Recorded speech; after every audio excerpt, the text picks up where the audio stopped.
ఇక వైసీపీ అధ్యక్షుడు జగన్మోహన్ రెడ్డి 2029లో తాను మళ్లీ సీఎం అవుతానని విపరీతమైన కాన్ఫిడెన్స్తో ఉన్నాడు. జగన్ అంత కాన్ఫిడెన్స్గా ఎందుకుంటున్నారంటారు?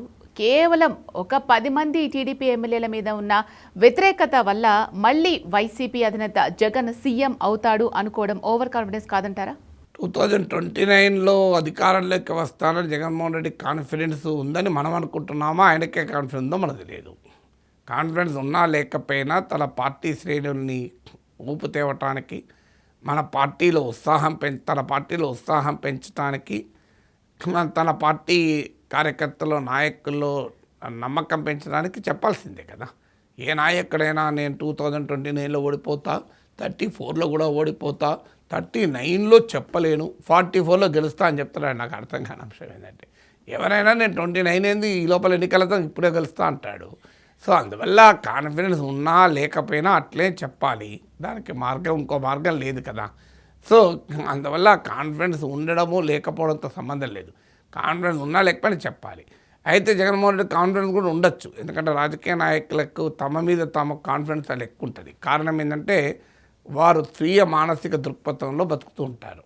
అంటే వారు చుట్టూ ఒక కోటరీని పెట్టుకుంటారు.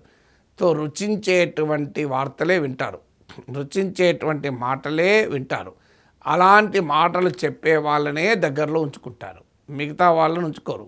వాళ్ళ పక్క నుండి సార్ అసలు చంద్రబాబు నాయుడు పవర్లోకి వచ్చిన 1 డేకే మీ గురించి ఆలోచిస్తాను సార్ అంటారు. అంటే అలాగా అని మనోడు అంటాడు. సో ఇట్లా నడుస్తూనే ఉంటుంది. ఇది జగనే కాదు, అందరు నాయకులకు ఇదే లక్షణం ఉంటుంది.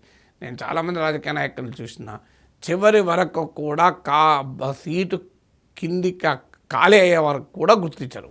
సో తర్వాత కూడా గుర్తించారు. మీరు చంద్రబాబు నాయుడు ఓడిపోయాక ఏమన్నాడు, నేను అంత పాపం ఏం చేసినా, అంత ప్రజలకు కష్టపెట్టుకున్నానా, 23 సీట్లకే పరిమితం చేశారు అన్నారు. నేను ఏడాది ముందు 2019 ఎలక్షన్లో అయితే 2018లో చంద్రబాబుకు దడ పుట్టించే 8 అంశాలను ఒక వీడియో పెట్టాను.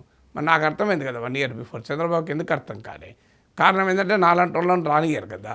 రోజు గెలుస్తారని చెప్పేటోళ్ళనే రాణిస్తారు కనుక ఓడిపోతూ ఉంటారు. ఇక జగన్మోహన్ రెడ్డి కూడా అంతే కదా. ఏమన్నాడు తర్వాత ఓడిపోయాక, ఏమైందో తెలియదు, ఆ ప్రేమాభిమానాలు ఏమైనాయో తెలియదు, అది ఎలా అసలు ఏదో ఒకటి జరిగి ఉండవచ్చు, అది ఏది జరిగిందో తెలియదు, ఆధారాలు లేవు అంటూ పుష్య విలాపంలో జంధ్యాల పాపయ్య శాస్త్రి పద్యాలు లాంటివన్నీ చదివారు కదా. సో అందువల్ల మీకు రాజకీయ నాయకులు అందరూ అలాగే ఉంటారు. తమకు తెలియదు, అందరు చుట్టూ ఉన్న వాళ్ళందరికీ తెలుస్తుంది. ఎంపరర్స్ న్యూ క్లాత్స్ అని చెప్పి మనం చిన్నప్పుడు ఒక కథ అయినాం. ఒక చక్రవర్తి బట్టలు లేకుండా బయటకు వెళ్తాడు. బట్టలు లేకుండా బయటకు వచ్చి తన మంత్రిని అడుగుతాడు, ఎలా ఉన్నాడు, చాలా వండర్ఫుల్గా ఉంది సార్ మీ డ్రెస్ అంటాడు. తర్వాత సేనాపతి ఉంటాడు, సార్ నా డ్రెస్ ఎట్లుంది, కొత్త డ్రెస్ అంటాడు. అద్భుతంగా ఉంది సార్, అసలు ఏమి డ్రెస్ సార్, ప్రపంచంలో ఏ చక్రవర్తి కూడా ఇట్లాంటి డ్రెస్ వేసుకోలే అంటాడు. లాస్ట్కి ఒక చిన్న పిల్లవాడు, ఇదేంది బట్టలు లేకుండా తిరుగుతున్నాడు, ఏంది రాజు అంటాడు. అప్పటిదాకా రాజుకి అర్థం కాదు. సో ఈ ఎంపరర్స్ న్యూ క్లాస్ అని మనం చిన్నప్పుడు చదువుకున్నాం. బహుశా రాజకీయ నాయకులు చదువుకొని ఉంటారు, కానీ వాళ్ళు మర్చిపోయి ఉంటారు, మనకు గుర్తుంటుంది, అంతే తేడా.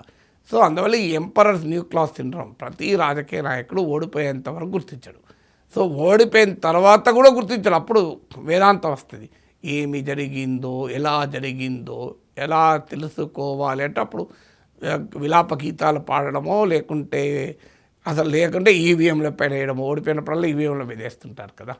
సో అందువల్ల ఇది రాజకీయ నాయకులు అందరిలో ఉండే ధోరణి. ఎస్, అయితే రాజకీయాల్లో ఎవరికి అధికారం శాశ్వతం కాదన్నది వాస్తవం. ఎవరు శాశ్వతంగా ప్రతిపక్షంలో ఉంటారన్నది నిజం కాదు. ఎంతటి పవర్ఫుల్ వ్యక్తులైనా ఎన్నికల్లో ఓడిపోతారు. 77లో అపూర్వ విజయం సాధించిన జనతా పార్టీ 80లో ఓడిపోలేదా? 84లో బ్రహ్మాండ విజయం సాధించిన ఎన్టీ రామారావు 89లో ఓడిపోలేదా? అందువల్ల రాజకీయాల్లో జయాపజయాలనేది అనివార్యం. సో అందువల్ల ఎవరికైనా ఆంధ్రప్రదేశ్లో టీడీపీ ఓడిపోతే, కూటమి ఓడిపోతే వచ్చేది ఇంకెవరు లేరు కదా పోటీలో. అందువల్ల జగన్కి కాన్ఫిడెన్స్ ఉండొచ్చు. దాంతోపాటు 40% ఓటింగ్ జగన్ ఇప్పటికి రిటైన్ చేసుకుంటున్నాడు. సో కానీ ఇప్పటికిప్పుడు ఎన్నికలు జరిగినా ఐ థింక్ కూటమి గెలుస్తుంది. కానీ తన 40% ఓటింగ్ నిలబెట్టుకుంటున్నాడు కనుక ఒకవేళ ప్రభుత్వం పట్ల కాస్త అసంతృప్తి పెరిగితే అది తనకు అనుకూలంగా మారుతుందని అనుకుంటున్నాడు. మనమైతే కాస్త అంటాం, జగన్ అయితే భారీగా అసంతృప్తి ఇప్పటికే పెరిగిందని నమ్ముతున్నాడు కనుక బహుశా గెలుస్తానని ఆయన ఆశపడవచ్చు కదా.